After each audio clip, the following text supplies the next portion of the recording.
নামাজ আমরা প্রতিদিন পাবো না। প্রতিদিন পাবেন, সকালে বিকালে পাবেন, মাসে মাসে পাবেন ঈদের নামাজ। আল্লাহ হায়াতে বাঁচায় রাখলে আবার 1 বছর পরে পাইতে পারেন। আর যদি আল্লাহ হায়াত না দেয় পাবেন না।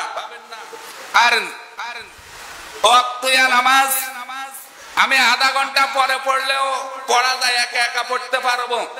ঈদের নামাজ কি আমি একা একা পড়তে পারবো না।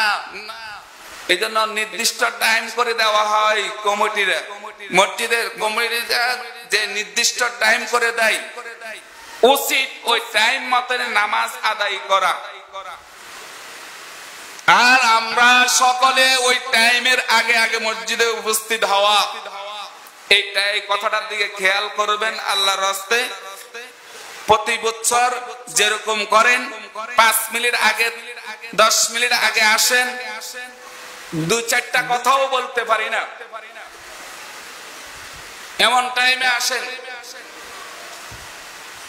এখন আমরা ফজর নামাজ পড়ে 5:30টা নামাজ পড়বো, তখন তো আমরা রমজানের কারণে আমরা 5টা পর্যায়ে পড়ে ফেলাই। ঈদের পর থেকে আমরা ফজর নামাজ পড়বো কটা বাজে? আপনাকে এর আগে প্রস্তুতি গ্রহণ করতে পারেন নাই?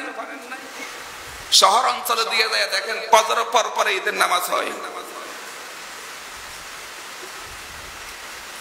আমাদের দুনিয়ার বেলায় যদি এরকম বোর্ড শুরু হবে 8টা বাজে, সিরিয়াল দিচ্ছেন রাতের 6টা বাজে, 5টা বাজে, তাহলে 3 ঘন্টা আগে আপনি সিরিয়াল দিয়ে খারাইতে পারছেন। আপনি 10টা মিনিট আগে, আধা ঘন্টা আগে আপনি মসজিদে আসতে পারেন না কেন ভাই?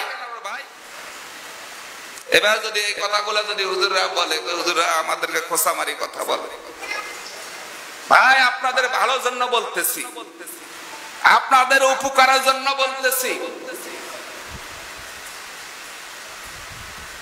এই কথাগুলা খেয়াল করবে।